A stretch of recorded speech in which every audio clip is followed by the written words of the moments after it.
ચાલો સરસ મજાનું ફૂલ બનાવી દો. અદબ. આજે કઈ વાર્તા કરશું?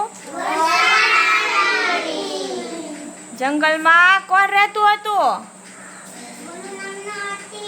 હા, ગોલુ નામનો હાથી. એક દિવસ ગોલુએ શું ઉજવ્યું?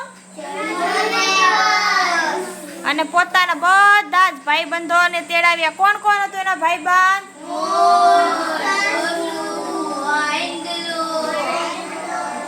હરણ, રીંછ, બગલો, પોપટ, આ બધાને એને આમંત્રણ આપ્યું. કેમાં આવવાનું?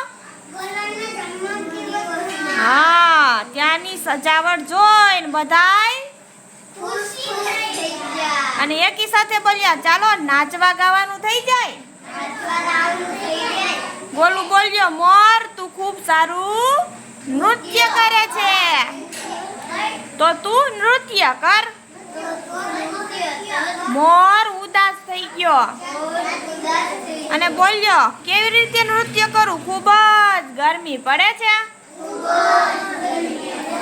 લીલોતરી ક્યાંય નથી.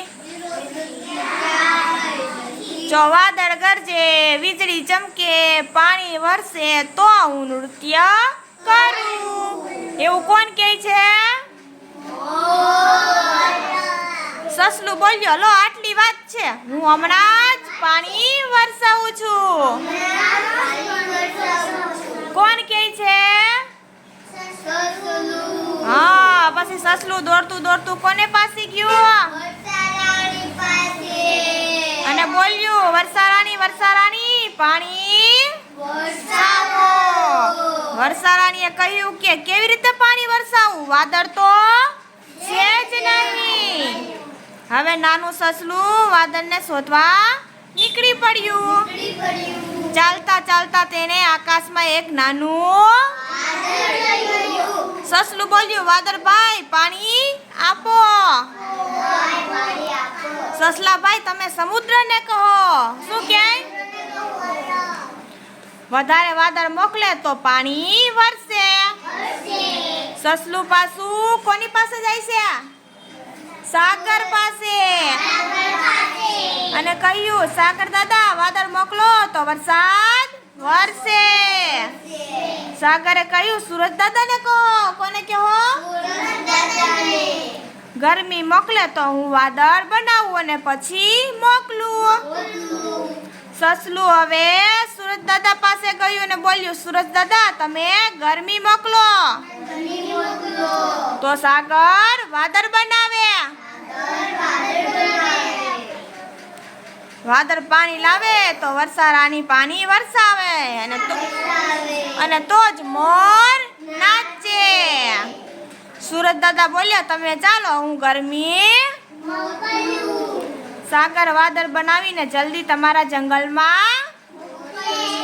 તમે ખૂબ મહેનત કરી, હવે જાઓ તમે જંગલમાં પહોંચશો ત્યાં વાદળ પણ જંગલમાં પહોંચી જશે. આ સાંભળીને સસલું ખુશીથી દોડતું દોડતું ક્યાં પહોંચી ગયું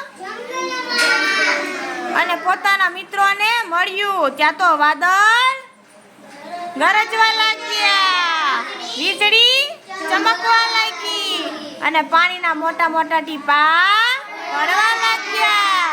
ગોલુના દોસ્તો તો નાચી ઉઠ્યા.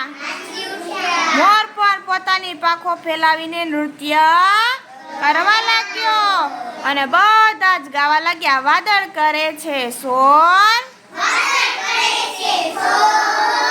નાચે છે મોર, વીજળી કરે ચમકારા, પાણી કરે તનકારા.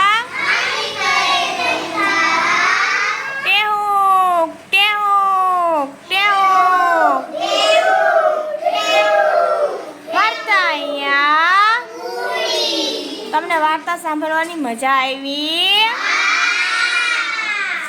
સરસ.